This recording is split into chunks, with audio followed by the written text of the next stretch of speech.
So I'm going to tell you today exactly how to meditate and exactly what meditation is. And if you don't want to do that, what Henry Ford, Thomas Edison, J.P. Morgan, Albert Einstein, and actually most of the wealthy people that I know, what they do that effectively is meditation, and they don't even know they're meditating.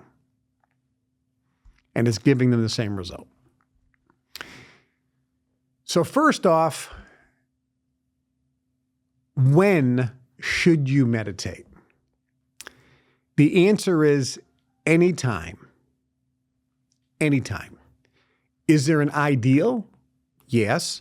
Ideally, in the morning, before breakfast, right after you get out of bed, after you go to the bathroom, after you drink a glass of water, after you maybe put some water on your face, maybe if you spend 10 or 15 minutes doing a little stretching or doing a little aerobic exercise, then is an ideal time to meditate. And then afterwards have breakfast. The second best time to meditate is in the late afternoon before dinner. And ideally, before you meditate, maybe 5 or 10 minutes of a little stretching and then meditate. However, that's just the ideal. You can meditate anytime. Next, how often should you meditate? The answer is as often as you can, with an ideal of twice a day, in the morning, as I mentioned, and in the afternoon. But you can meditate once a week, once a month, once every 3 days. You can meditate when you feel like it. Maybe it's 2 days in a row and then not for 3 weeks. Any meditation is good. And every time you meditate, there's a cumulative effect on the benefits. You don't have to do it twice a day, every single day to get benefits. Yeah, you'll get great benefits doing that. But if you meditate this morning and don't meditate for 4 days, then meditate in the afternoon, and then do it the next morning and don't meditate for 2 days, you're still getting tremendous benefit. Any meditation, anytime, as often as you can, regardless of how often, is better than no meditation. So don't feel like, well, I didn't meditate for 3 days, so there's no reason for me to do it. It's not that when you get the benefits of meditation and then you stop meditating, you don't lose the benefits. They stay there. You go up faster the more consistently you meditate, but you don't digress. These are permanent gains that you're getting. The gains will happen faster the more consistently you do it. So when to meditate? Anytime, ideally in the morning and the afternoon. In the morning before breakfast, in the afternoon before dinner. Because when you meditate in the morning, it will energize you for the whole day and allow you to focus and concentrate really, really well and make you really positive and really happy. When you meditate in the afternoon, all the stress that you've accumulated from your day, all the negativity from the crap you're reading about, the stock market went down 10%. Oh, this happened. There's a bombing over there. There's another potential war. People were a terrorist attack here. People were taken hostage there. Prices of eggs are up. Whatever. The stresses of the day, when you meditate in the afternoon, melt away. And then your energy level goes up. You become very calm, but very energized. And your evening with your loved ones becomes much happier, much more fulfilling. You actually, instead of telling your spouse, I'm tired, now you want to grab them and kiss them and say, let's go in the bedroom. Your energy, your passion, playing with your kids, going out, let's go out to a movie, let's go play cards. You all of a sudden start having a zest for life again. Makes a big difference. So that's the ideal. Okay. How long should you meditate? The sweet spot is 20 minutes, but you can meditate for as short as 5 minutes. And you could meditate for 30 minutes to an hour. But the ideal is 20 minutes. That's really the sweet spot. You can meditate longer, but there's a point when of what's called diminishing returns. So you get really maximum benefit for the amount of time you put in at 20 minutes. If you go 45 minutes, you don't get twice as much benefit. You may get 10% more benefit, even though you're spending twice as much time meditating. Make sense? If you go for an hour, you're spending 3 times more meditation time than the 20 minutes. You're not getting 3 times the benefit. You may only be getting 30 or 40% more benefit. So it becomes, a point of diminishing returns on your investment of time. So a minimum of 5 minutes, ideal 20 minutes. But if you feel compelled to go longer, you certainly can, because for some people, they're going to find this to be a very pleasant experience. And some people get very addicted to it, and it's very, very pleasant because it's a very pleasant state to be in. It's a wonderful place to be when you can be with yourself without any stimulation.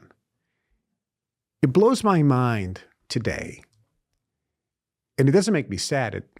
It makes me feel compassion for people. I go into a waiting room, and every single waiting room has a freaking TV. Everyone has to be stimulated by something. They can't sit, and they can't sit and talk to the person next to them. I'm in the waiting room. I sit down, and either somebody's watching the TV or they're on their phone. And I'm looking around, and I'm thinking, am I the only person that can just sit here and observe and be very pleasant and very happy and very calm without needing of outside stimuli? I guess I'm in control, and they're not. They're all slaves. They're all slaves. You're a slave. You need to be stimulated. You can't sit there. I can sit there and I can just look right at you. And just be in a pleasant state of beingness that gives you power and control over your environment. You become at cause over your environment. Think about it. So minimum 5 minutes, maximum of about 20. Next, where do you meditate? The answer, anywhere. It doesn't have to be a quiet place. Jerry Seinfeld used to say, I meditated sometimes in the back of a taxi cab in New York City. This is before Ubers, when he was doing Seinfeld.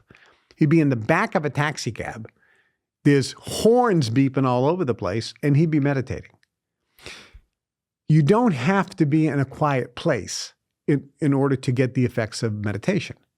As a matter of fact, since meditation goes back thousands of years, there really wasn't any quiet place because people heard the noises of nature. They heard animals. They heard running water. They heard the sounds of picks and axes and horses and carts going. There was noise everywhere. There really wasn't a very quiet place. And people couldn't walk a mile to meditate. That was just too time-consuming. So people meditated anywhere, no matter what the noises were around them. So you can meditate anywhere. Is there an ideal place? Okay. Ideally, it is a room where no one's going to interrupt you and say, hello, excuse me, even though you're sitting there meditating. So ideally, a quiet place, maybe it's a room that you shut the door and it's a private place where you're not going to be interrupted. But it could be any place. But if you were to pick an ideal place, it would be, let's say, a room in your house that you can shut the door and you know that no one's going to open the door and interrupt you while you're meditating. It could be in your bedroom and you just put a sign, do not disturb, or people know in the house, hey, if the door's shut, don't knock and don't come in. Make sure your cell phone is off so you don't get disturbed. That's the ideal scene. Next, when you meditate, what position should you be in? And the answer is any position, but don't be lying down. Because when you lie down and close your eyes in the darkness, melatonin starts getting released and you can fall asleep. So you're not going to get the full benefits of meditation lying down on your back or even on your stomach. So you don't want to be lying down. Ideally, you want to be sitting with your back straight. So you can be sitting in a chair like this. You can be sitting on the floor. You can be sitting on the couch. But ideally, you should be sitting so that your back, your spine is as straight as possible. That's the ideal. For most people, the most comfortable thing is to get a chair. I'm in a nice, comfortable chair here. Can you see the chair? So to get a chair that's a flat back chair and sit and put both feet on the ground. That's ideal. And your thighs are perpendicular to the ground. And your hands can be anywhere. They can be like this. They can be like this, where your thumbs are touching. One hand in front of the other with your thumbs touching. It can be like this. It can be like this. It can be like this. It can be like that. It can be like this. It doesn't matter. Or it can just be down. Your hands can be up. When you're down, they can be like this. It's called the mudra. It doesn't matter. You can have legs crossed or not. You could be on the floor with your back against the wall. You could be on the floor sitting on a cushion so that you're angled down a little bit with your back straight. That's very comfortable for most people. Your legs can be straight out or they can be crossed. For most people in the West, crossing your legs is going to be uncomfortable, so sitting in a chair is probably a good plan. So if it was a recommendation to me, it'd be a chair like this, and I'd be sitting like this. Both feet on the ground. But your feet can be crossed because you can be in a cross-legged position. So ideally, you make an appointment with yourself to meditate. You don't say, well, I'll meditate tomorrow when I find some time or when I feel like it, when I have some time. Ideally, you want to say, I'm going to meditate tomorrow at this time and this time. You should schedule an appointment with yourself. In my calendar book, I have written down the time I wake up, the time I'm eating my breakfast. I write down the time I'm exercising, the time I'm meditating, the time I'm going into the hyperbaric chamber, the time I'm getting my hair cut, the time I'm getting my facial, the time I'm going to the dentist, the time I have this Zoom meeting, the time I'm working on writing my book, the time I'm doing reading, the time I'm doing this, the time I'm doing that, the time I'm doing this. Everything is organized. Look, if you don't organize your day, if you don't manage your priorities and write things down, nothing's going to happen. Things in life have a tendency not to happen. It's up to you to make them happen and plan for them to happen. If it's not written down, if you don't have an appointment with yourself, then something else is going to come up. You're going to not feel like doing it, and you're not going to do it, whether it's exercise or meditation or whatever. So plan your day. There's an old saying, plan your work and work your plan. It makes sense. So I strongly encourage you that you write down when you're going to meditate. And I also would strongly recommend that you don't start with saying, I'm going to meditate twice a day for 20 minutes a day. Build up to that, because that's kind of a big gradient. You're going from zero meditation to maximum. I would suggest 3 days a week or 2 days a week for 5 minutes. Start there and then build yourself up.